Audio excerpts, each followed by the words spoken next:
எல்லாருக்கும் வணக்கம். சட்டமும் நீதியும் வந்து இவ்வளோ உயரத்துக்கு போனதுக்கு முதல் காரணமும் மூல காரணமாகவும் இருந்த அத்துணை பத்திரிகை நண்பர்களுக்கும் சகோதரர்களுக்கும் எல்லாருக்கும் என்னோட முதற்கண் நன்றி. கடைசி வரைக்கும் நன்றியோடு இருப்பேன்.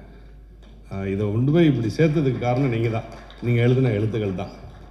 அதில் பல ஊடகங்கள் மூலமாக இப்படிலாம் சொன்னதுனால தான் ஜனங்கிட்ட ரீச் ஆச்சு. அதனால தான் இவ்வளோ பெரிய சக்ஸஸ் ஆகிருக்கு. அதுக்கு தம்பி பிரபா சொன்ன மாதிரி வார்த்தைகளே தேடிக்கிட்டே இருக்கும். நன்றிக்கு பதிலாக வேறு ஏதாவது சொல்ல முடியுமா அப்படின்னு லைஃப் லாங் தேட வேண்டியது தான். எனக்கு 90ல் நான் ஹீரோவாக வந்தப்போ அத்தனை பத்திரிக்கையும் நிறைய பேர் சொல்லி கூப்பிட்ற மாதிரி எனக்கு எல்லாரையும் தெரியும்.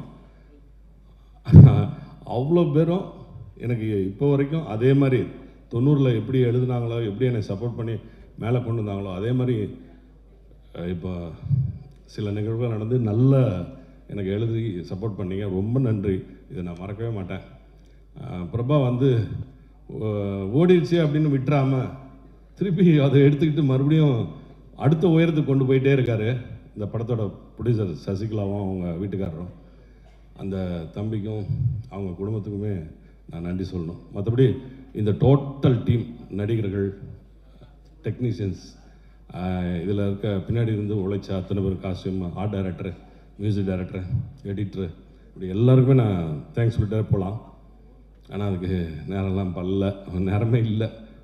அதை விட அடுத்து வந்து இப்போ வந்து தமிழில் ரிலீஸ் ஆன இந்த சட்டமும் நீதியும் இப்போ தெலுங்கில் டப் பண்ணி ரிலீஸ் ஆக போகுது.